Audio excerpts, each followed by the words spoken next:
This is the future.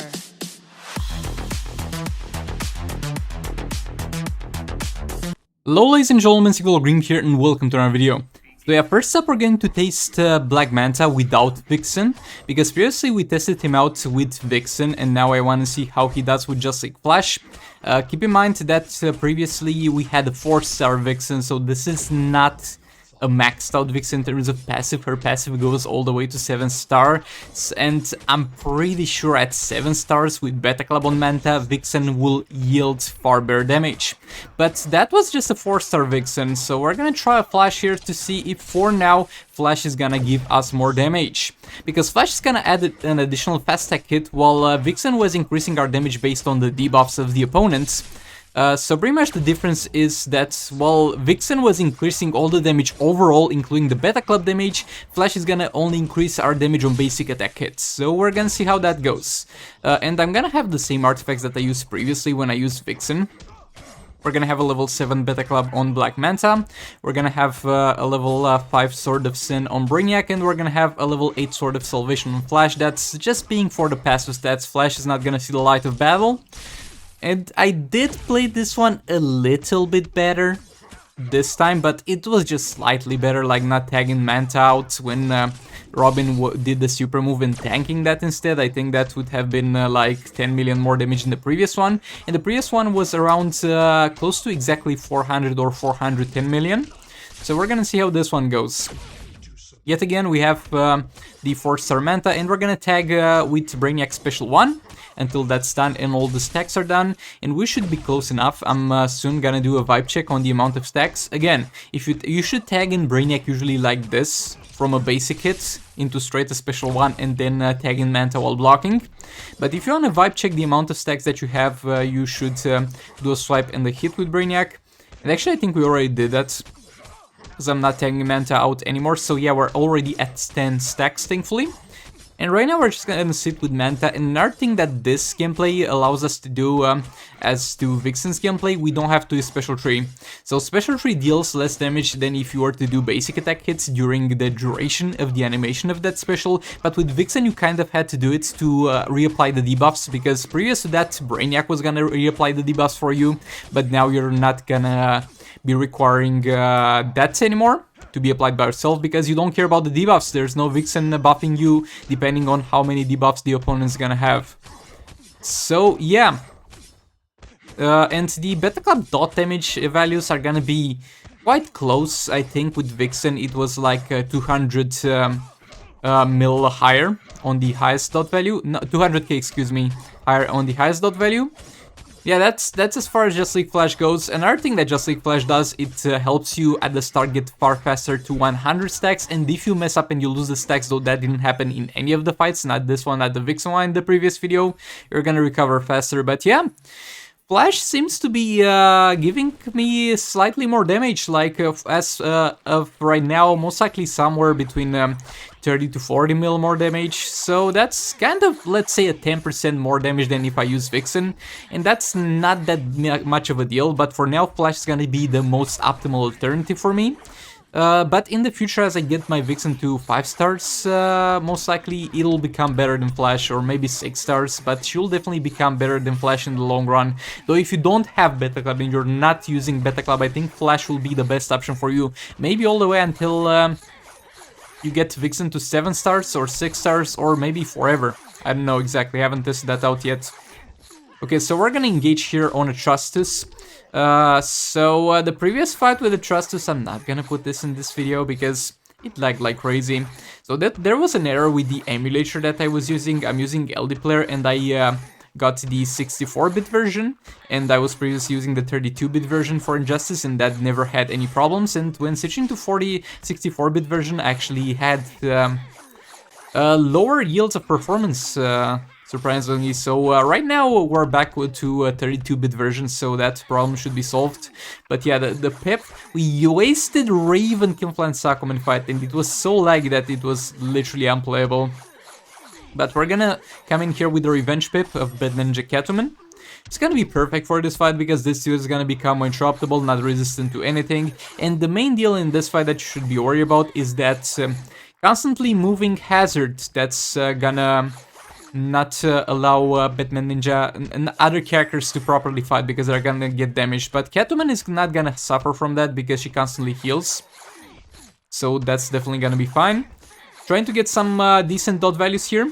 And at this point, I think this was the cursed time of the fight where we didn't get any high dot values. With the Beta Club, again, same artifact setup as Black Manta team if you're wondering. With the Beta Club, you can either get a low value, a mid value, or high value. Low value is when your swipe that activates the dot is not gonna crit or lethal. Mid value is when you're only getting a lethal or only a crit, and high value is when you're getting both a lethal and a crit on the same hits. So while at the start of the fight we were crazy lucky and we saw those 8 million damage values, towards the end we're not really able to get back to that point. And that was quite frustrating. It's been like one straight minute without any success resetting the Beta Club dot, and that sucks. That really sucks. Nevertheless, special train there. We carry on, we're stuck right now at the 400k dot, that's pathetic. But yeah, I think we saw, yeah, yet again, we're back to a 5 mil value, so that's gonna actually be slightly better, and I'm quite happy about that one.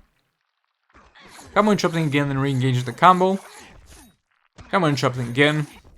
Yeah, that's pretty much gonna be it for the Batman Ninja Catwoman fight. And we did a fair amount of damage, but with a crazy unluck for 1 minute straight, this could have been far more damage. I didn't even watch how much damage I did on stream, but it seems like it was 530 mil. Not too bad, not too good. So now we're gonna try Harley Quinn with the All Blades. So we have a level 8 Sword of Salvation, we have a level 5 Sword of Sin, and we had a level 1 Trigon Staff in the previous one on Entangling Poison Ivy with Sword of Salvation on Harley, and that's actually dealt more damage than we did in this fight, a little bit of a spoiler there, but I think that was mainly because we got a little bit of a better start on that one. Over here the start is gonna be a little bit more sloppy, but in theory I'm gonna have far more attack on Harley Quinn because of the All Blades. Because we still have the passive attack from all the artifacts except 3 or 4k attack, not sure exactly how much that gives at level 1 Trigon Staff. I think it's either 3 or 4. We're missing 3 or 4 mil attack on all characters from that one, but we're getting the All Blades in there. So the All Blades is gonna have some lethal attack damage as well, going well with my Harley build, but Sword of Salvation also had some additional dot damage, so that's something. And at the same time, it also had some more damage depending on the amount of power bursts that the enemy is missing. What I can tell from this fight is that while we're on 4 All Blade stacks, which happens only during the very start of our tag-in, we're gonna get far higher dot values. We're even seeing 2 mil damage in single dot values, and that's a crazy amount. 1.8 I think was the highest I've seen with Sword of Salvation, but as we're off the 4 All Blade stacks, that's not gonna be seen anymore.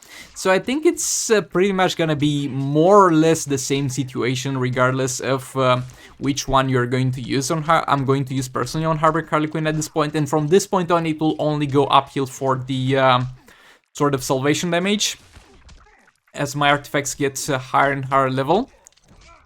But yeah, and it's far safer gameplay overall and far more convenient to have that on Harley for the earlier super move at the start of the fight and later on to the fight, because you're not gonna get too low on health because of the All Blades, so you shouldn't struggle with that. Though in that one scenario, let's say, where you mess up, is gonna definitely help you out a bit. So I think from this fight on, even though we saw the higher value on this one, I'm gonna proceed with going with Sword of Salvation on Harley Quinn. And when I'm using her with Draven, I think definitely Sword of Salvation, because that's gonna stack pretty well with Draven's Darkness.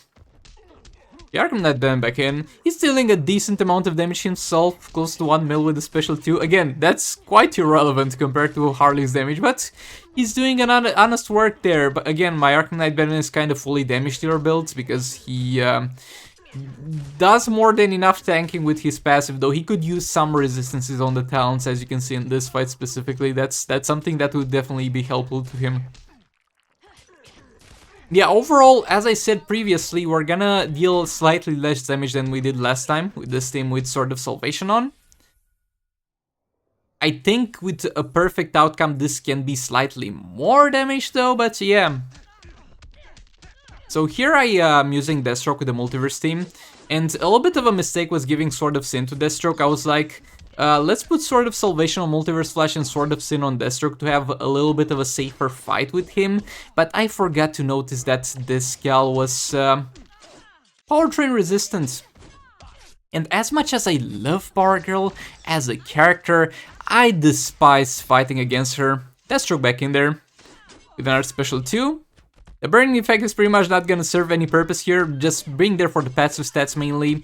Again, the Sword of Sin and Sword of Salvation on Multiverse Flash, I mentioned the levels of them multiple times on this video, so I think everybody's got... I think pretty much at this point, every single one of my subscribers... Okay, she blocked that sucked, but yeah, I think at this point, most of my subscribers already know the levels of all my artifacts. And it all started with one comment. There was a dude, I think his name was Tudor, was like... Sequel, could you mention the level of your artifacts in your videos? That would be great. And he was quite insistent with that comment, and I was like, okay, we're gonna do that every video from now on. So you shut up. I'm kidding. That's actually some pretty insightful information in my videos, and I think it's an improvement that I'm nowadays mentioning that. So thank you. Another special 2 in there. Again, it's very bad that she blocked that, because she also blocks the percentage damage, so we did pretty much half the damage. We lost 15 mil on that special 2 alone that was blocked. That's most likely more than the Multiverse team is gonna deal by themselves at the end of the fight, so that sucks. Okay, we're done with the percentage damages, so now we're gonna try and switch into dealing some damage. A little bit of a mistake with the Multiverse Armored Supergirl tag in there, because I was expecting her to interrupt the special. And failed to notice that I'm not using a Multiverse character actually. I've been using Deathstroke on the Multiverse team so much lately that I'm pretty much considering him part of the family, part of the Multiverse team. But sadly, the Multiverse Armored Supergirl unblockable tagging does not apply to him, so that's not gonna go well. A special train there, slightly above 2 mil. That's fine for Multiverse Armored Supergirl. Again, she's not gonna deal the highest amounts of damage. Also, again, we don't care about the burning effect expire. You should only care about that if the enemy's got high armor, because you want to keep reducing that. If that's not the case, you don't care. You just care that your special treats are on the burning. Flashback in there, building some combo. Not gonna really try to combo interrupt her. I mean, I could try and do that. She is combo interruptible after 1 hit, but that's crazy hard to pull off. That's crazy hard to pull off, so we're not even gonna try. A special train there. Flashback in, backing off, jump attack in there, and so we managed to avoid that. Our special 1 in there, backing off a bit, and yeah, I should have gone for a special 3 there, because we're not gonna be able to get anything more out of the way with this fight. So yeah, okay damage for a 3-star gearless Deathstroke. I might buy the gears though, I must start building him at this point. Now I want to try something else with the Solar Banshee team. So usually I use her with Reverse Flash and All Blades on her and Sword of Salvation on Reverse Flash.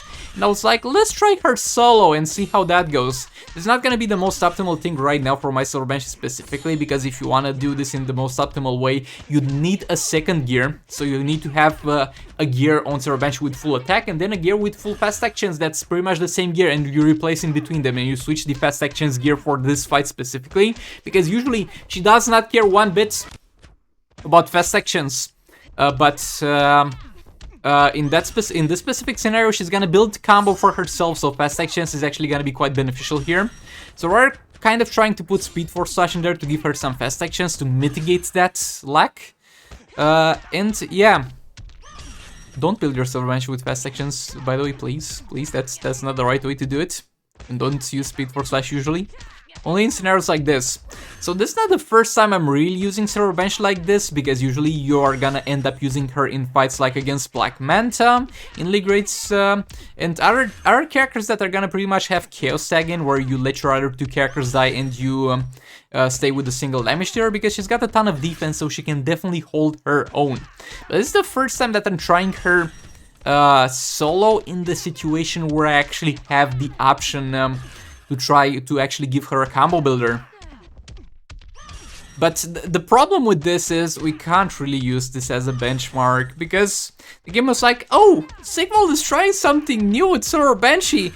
How about we give him something like, how much is his crit chance again? 75%. How about we give him like a 20% crit chance? Yeah, that'll do. Give him a 20% crit chance on the special tree. And boy, on basic attack hits, on special ones, those things are critting almost every single time. But when it comes to the special tree, nah, bro. No crits there. No crits to be found there. So this is not gonna be able to be used as a benchmark, but considering the damage that I'll see afterwards and the amount of non-crits that we actually had, I think this is actually a viable strategy. But this is gonna be most likely a viable strategy only related to my sort of Banshee team. I think Martian Manhunter might do better with higher level artifacts, obviously. And I think in our stories you can't really do this because she tends to struggle a lot with power generation. That's like one of her main weaknesses. She uses a lot of power to set up her entire combo. But in this story specifically, we can pretty much focus on... we can kind of not have to focus on that much, because if we give her Sword of Salvation, she's gonna have all the power in the world that she needs. But yeah, I'm gonna definitely try this one, again, hoping for a better crit chance. And all that being said, thanks so much for watching. That was it for this video. And I'll hopefully see you all in the next one. And as usual, if you enjoyed this video, please do like and subscribe. That really helps out the channel a lot. Goodbye! This is the future.